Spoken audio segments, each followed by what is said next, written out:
Hey everybody, welcome to episode 139 of Fight Chat Friday. So this week is a breakdown of the minus 63 European Championship final between Ziga Zagoranski from Slovenia and Daniel Zazenpour. Is that Hassanipour. correct, Adrian? Hassanipour, Zanapur. yeah. Yeah, from Norway. So we're going to get stuck into that, look at some technical details that kind of made a difference, and also look at a tactical breakdown. Then after that, Adrian's pulled some clips on the tactical and strategic side. So right away, we're going to get into the fight. So we're breaking it down a little bit into a slow-mo to show you guys some technical differences and details which kind of made a difference in this fight. So a bit of context here.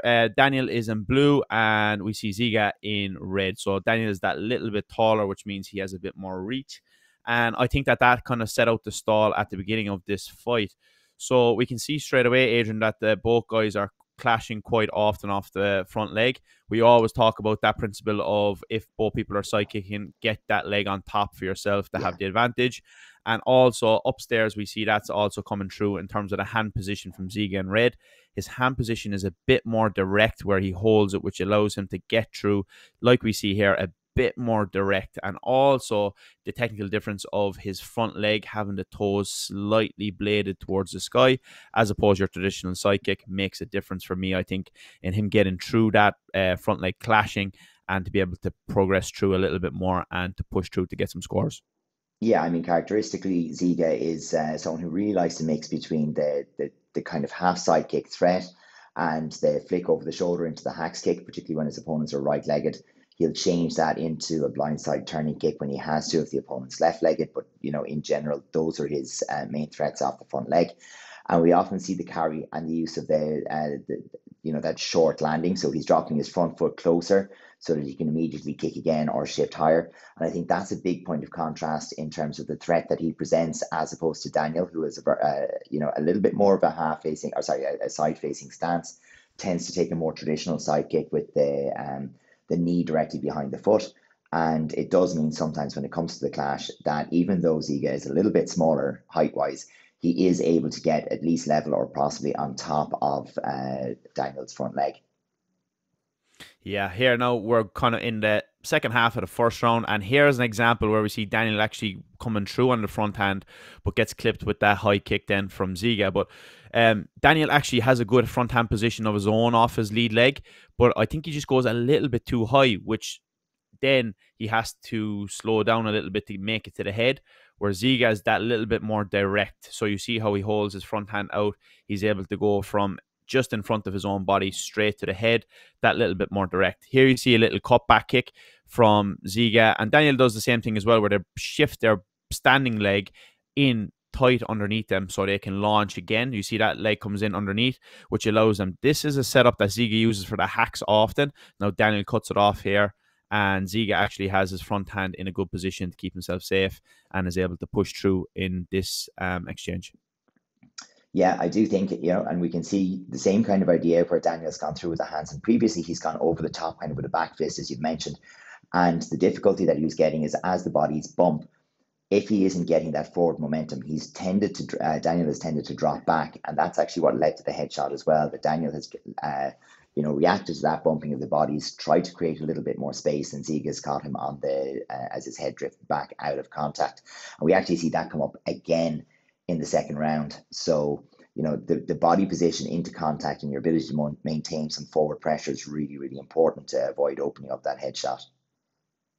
Yeah, here we see a similar start again. I think Daniel, he's able to use that front leg, but he's not threatening enough with it. He just kind of steps back after using it. Where Ziga, he uses it and takes the space like we see right here. So I think that's one of the big differences at the moment in terms of the front leg battle. And Ziga is able to be a bit more threatening with it. And Daniel, he just takes the space. Now, he does pick his moments from time to time to go forward as well, but it's just a little bit of a difference there. Nice switch to the head from Ziga. And there's a setting and breaking of rhythms that's really quite nice there from Ziga, actually, where, we have this to and fro, almost like when you watch Yellow Belt Sparring, and a lovely head kick there again as Daniel fades away from the contact.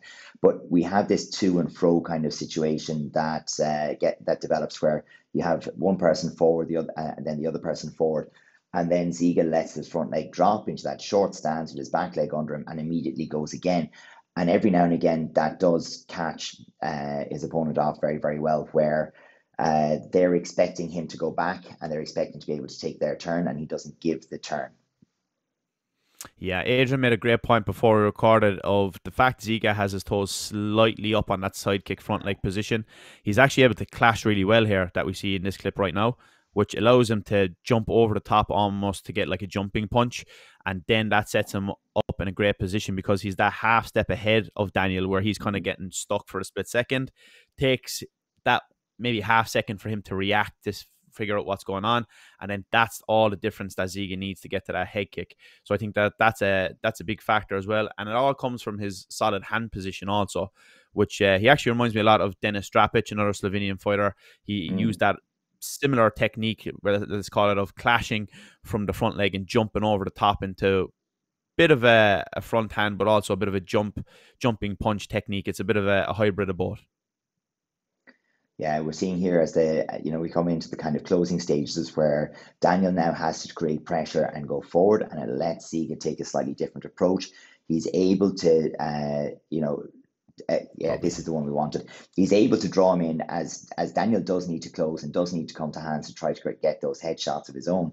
He falls into this middle distance where Ziga is very, very dangerous, and where, going back to Croatia, and the final with Jamie Williams, we saw that as well, where if you get a little bit too close to him, he finds the range on that, hacks very, very well, and it's quite a challenge to predict or deal with. Here we go. Yeah, you can see it being lined up, but all that's happening is, he's working off that interplay. Daniel is trying to get to a distance to where he can present a real threat. He knows he needs a headshot to get back into this game here, and in chasing it, gets caught with one of his own.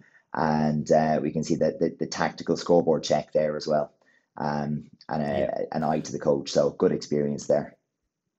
Yeah, definitely. I think that we've seen that kind of trend coming through a couple of times where he launches off the front leg from the distance where it's extended. And again, it's hard to get that distance right at the beginning against a tall person like Daniel. So he's on the outside completely. And then he shifts his back leg in underneath him to that half distance. And then that allows him to then switch up to the head. So by pulling that back leg in tight underneath him, he has full range, and his center of gravity in a great position that he can launch that hacks, which is a great setup. And he's one of the few people that actually throws the axe traditionally like this, more north to south, let's call it. Yeah, you see usually the kind of circular motion where his axe kick is quite unique in that regard, I think, and it's all set up from that position. So once he launches in, gets that back leg tight underneath his body, and then his opponent says, okay, there's a gap for me to enter into, he lifts it up and you essentially meet his foot on your way in. As so often happens when we come to the end of this match, we're starting to see Daniel do things that it would have been great to see him do earlier. So carrying with more threat with the front leg, and then being willing to step through after Ziga has taken that first intention step in. It would have been great to see a little bit more of that aggressive step through from Daniel as he goes. So, again, for me, a very interesting contrast in styles and approaches, and also just the inevitable clash because you have two different heights at play there as well. Yeah, so for me, the technical breakdown, Ziga had his front hand in a great position that he was able to go directly forward with it when the clash did come. Daniel had a good hand position, but he was coming downward more because he was lifting it so high, which just cost him that maybe half a second, which made all the difference. Then Ziga was able to get some forward pressure, and that allowed him to set up some turning kicks to the head, for example. I think the front leg position was really good from Ziga. That the little switch from the toes slightly turned up made a big difference for him gaining forward momentum on hands, and made his front leg very effective as well, which also allowed him to lift it a little bit quicker, where we always talk about lifting and getting on top when both people kick. That gave him an advantage for sure. And I think, as you mentioned there, Daniel did a lot of right things in the end of this match that he didn't really do at the beginning. So he was launching it off the front leg, taking space back from Ziga, but then letting him take it back again right away without any kind of real threat of any big techniques coming afterwards. Yeah, I do think that for Daniel to be at his most threatening and effective, he needs Ziga to have his foot in the last mat of the ring, to where Ziga has to come into that long or in through that long range, and he has to find his way past that leg, and that becomes a much more difficult scenario where I think as we move into the tactical side of this, I think Ziga controlled the distance very, very well, and we can have a look at some of the strategies that were used maybe in terms of the distance control. So the carry forward in particular. So making sure that he's creating distance. If he has his leg above, so we can see he's attacking the dropping leg, or he's clashing and going above it. But anytime that Daniel's leg is on the floor and Ziga can push forward, he's taking the chance to do that, where and stealing the space that he can. Because then, of course, once Daniel's space is constrained, he has to lift that longer leg and be first, and that's harder to do. So once he's in that back mat towards the edge of the ring, now getting the leg up is difficult, and it actually gives the chance to get into these kind of situations where it's going to always work out in Ziga's favor. Yeah, I think like Ziga did a great job, because against a taller person in an ideal situation, you want to be completely on the outside of the range, or you want to be going from mid-range to close range like he gets through here. But like Daniel's advantage in that position will be to cancel him out as he breaks his way into the mid-range with the use of his own front leg. So I think that was the key for both fighters, and I think Ziga just did a better job at transitioning through those distances, and he had different threats and different ways of getting there as well, which I think made all the difference. Yeah, being able to kick to different depths and close the distance to the opponent by different amounts makes it a little bit more difficult, because I'm sure Daniel would love to catch him landing a little bit too close and, with a direct head kick, but it wasn't there. As we were going through it as well, we saw a little bit of the use of like some smothering, and both of them did it for different reasons. But, as we're getting into it, we're seeing these situations where we're stepping inside of the hand range almost, so getting quite close and getting inside of the hand range to take away the advantage of the other person. So we can see here Daniel does a reasonable job of getting tall, and by that it's shortening the stance, holding the head up, and ensuring that his hands are coming from the top down. Makes it a little bit more visible, makes it harder for Ziga to get visible scores. And again, this is something that I don't think we saw from Daniel 2 years ago. There's another point, Adrian, that we said earlier as well about the hand position. I think that actually factors into this a lot, that the person who has the hand position in a better place, because they're both leading with the front leg most of the time, the person who has that advantage kind of gives themselves a bit of a kickstart, don't they? Oh yeah, definitely. I mean, it's just something that's super, super helpful. So, we could see Ziga trying to make efforts to get inside of Daniel's range and, with hands. But by Daniel pushing himself back in, it was closing off Ziga's hands and the effectiveness of it. But then equally, we see it the other way around, where, or not so much the other way around, but we see where Daniel is looking to just stand taller and be closer. So it's hard for Ziga to actually see what he's like. Once you get your head in that close, it's actually hard to take an accurate shot because you're punching from down to up, you're face to face with the other person's chest. So, I think he's done quite well on that one. Yeah, can we go back to the very first clip of that one again? Yeah, absolutely. So, yeah, I think that this position, I think, is an important one. You see Daniel actually has his hand much higher, and it comes down like a front back fist, let's call it. You see that position where Ziga is directly straight through. I think that kind of was the factor there as well of being able to get the better looks off those smothering moments where they're clashing, and then one person ends up getting the clear shot before they both kind of smother each other. I think that all comes from that. Like Daniel actually has a great hand position of his own, but because it's so bent and close to his higher than his own head, that he actually doesn't get a good trajectory on it to push his opponent back. So then he actually doesn't get that kind of benefit of the exchange. So it's one final thing I wanted to look at. We have some interesting headshots. So in a straight up height matched fight, we'd see Ziga in particular taking different headshot attempts. But here we can see some unusual body positions used. So here, over the shoulder from the back leg, but with a lean. So we're looking at opportunities to go from the clash with a head lean away to find the range to get the height. And even on this one, you can see the body is leaning well back as the shot's going up there. So he's actually kicking from a closer distance than he might normally do, and leaning the body to enable him to get to the headshot. So for me, very effective. And then we see these opportunities where it's about the breakdown. Anytime that Daniel is moving back in contact is an opportunity for Ziga to throw that headshot. And it's maybe a little bit different than what people might expect in terms of like this one, the kicking from distance. Yeah, I think obviously the head kicks are always going to be the difference makers, because they're obviously very clear compared to like two people punching each other, not very clear scores.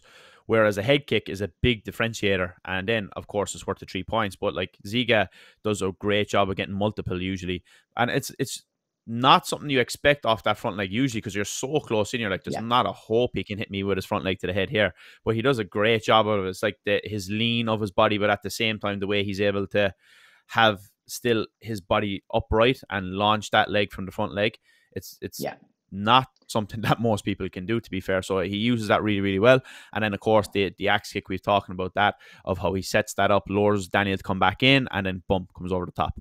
So I think that he has 2 of those shots really well nailed down, and he's able to pull them off when he needs them. And that's the difference maker. As we said, headshots definitely get you in a great position.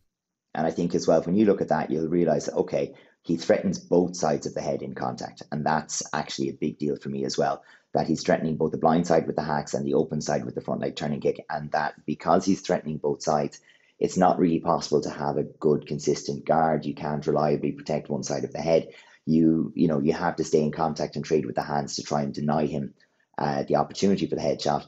And once there's a little bit of a break or a rhythm split, and Ziga can create that himself by just leaning back, he opens up that headshot, and it's been, obviously hugely effective, particularly in the second round there for him. Yeah, absolutely. So there we go, folks. There's the fight breakdown, technical and tactical. So hope you enjoyed that. If you did and would like us to cover another video from the Euros, let us know in the comments, and we'll catch you in the next one. Absolutely. See you next Friday.